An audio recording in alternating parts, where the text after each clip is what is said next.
Hi! I am in Kyu Furukawa Garden today. I'm Annika, I'm your garden guide for Tokyo and around. And I'm showing you this garden today.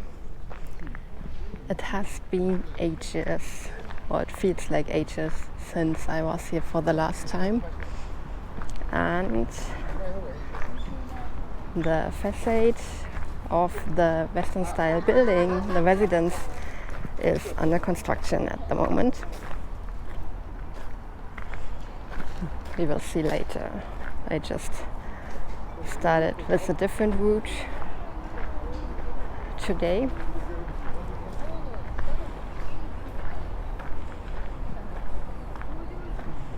This garden is not really barrier free.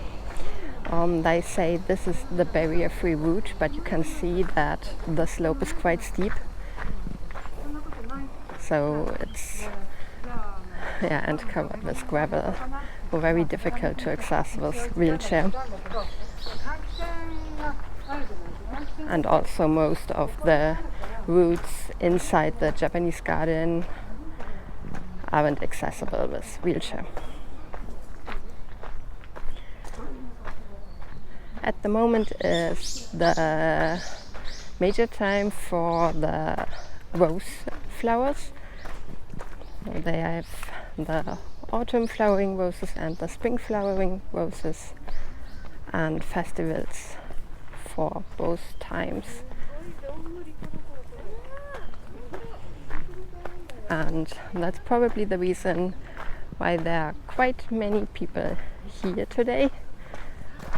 When you're coming off season, then this is one of the quieter gardens.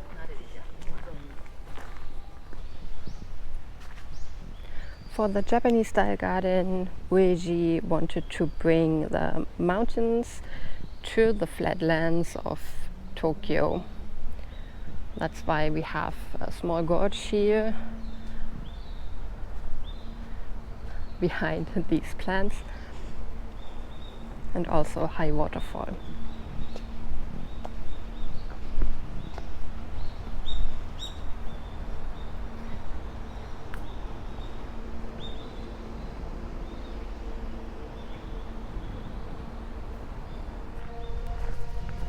And here we are entering the pond area.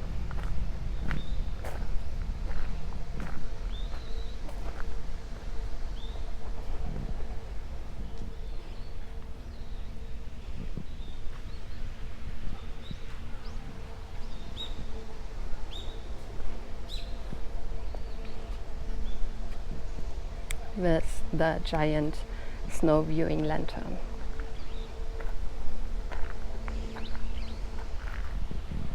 Over there's the waterfall, and I could already hear it over on the small hill. I'm not sure if you can because of the microphone.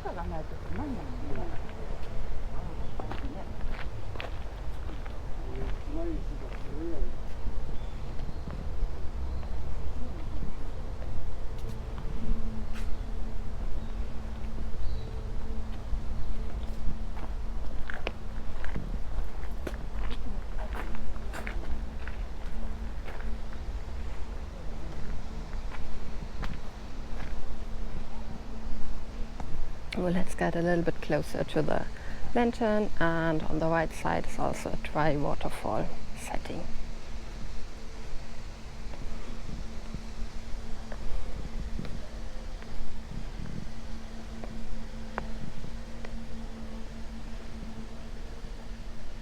It's not a common dry waterfall setting.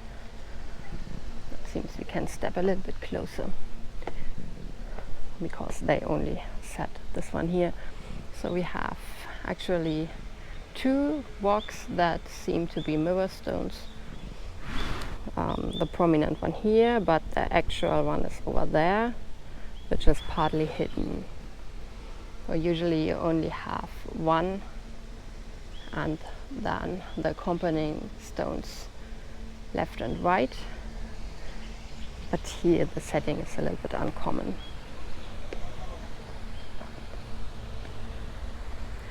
Yeah, and they, here in Tokyo, the major gardens, the 9 major gardens, they have already set up the komomaki around the pine trees. It's almost end of October now, but the yukitsuri will be done later in November.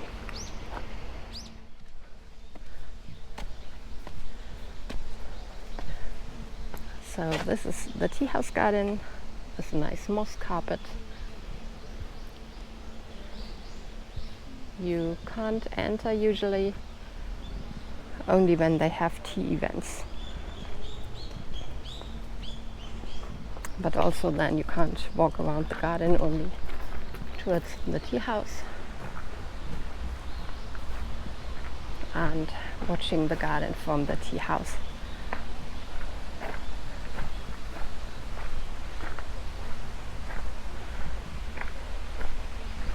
But here we are coming closer to the waterfall.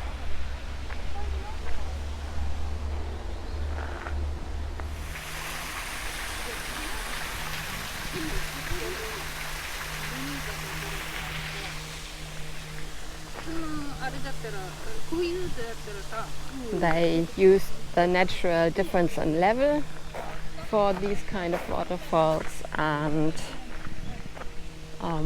usually there was a well or something like that on top which they could use. No, I don't want to go here.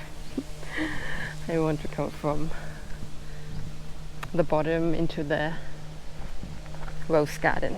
So let's go here. Here you can see the komomaki. We have a blog post about that on our website. I will link to it so you can read what's it for and how it's done.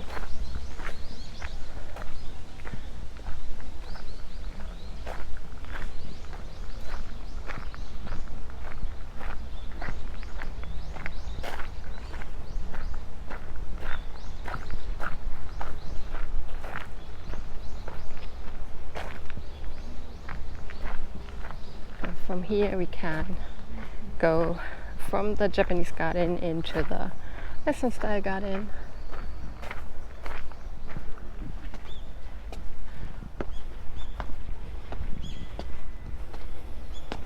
And the roses.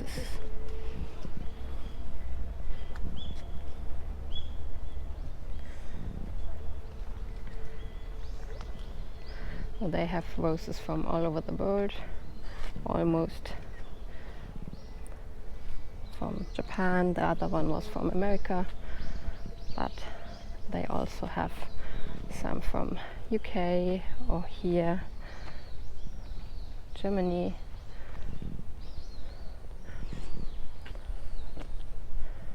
We have some very famous rose breeders in Germany.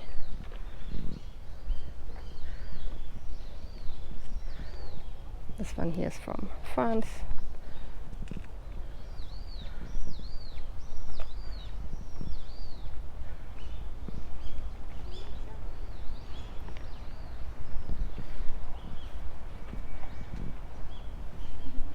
Just want to find one from the breeder I once visited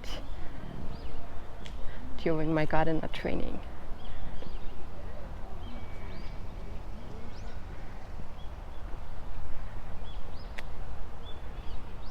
Maybe they are not writing the breeders, but it should actually. They are writing the breeders. Here it's J and P.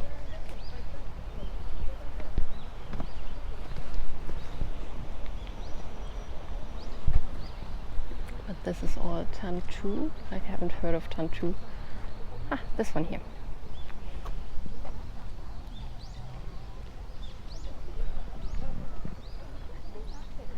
kind of blue. So this is a rose from Cordis und Söhne.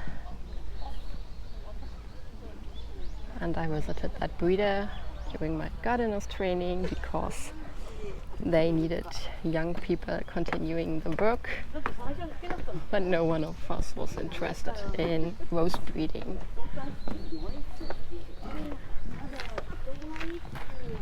So here you can see they are working on the facade of the building, but they have set up like a curtain that it still looks like the actual building.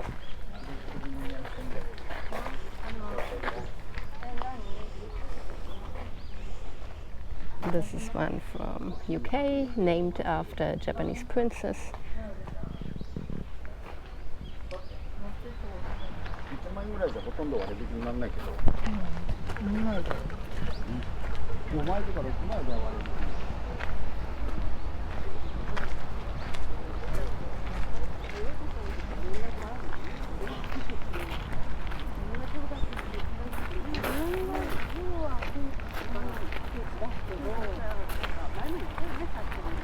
And they also have some small flower fields.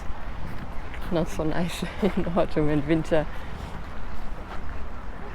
Only having pansies here. In summer, spring, it's looking a little bit more colorful. If you liked our content, if you like to see more parks and gardens here in Tokyo and around, please subscribe to our channel and leave me a thumbs up. Thank you.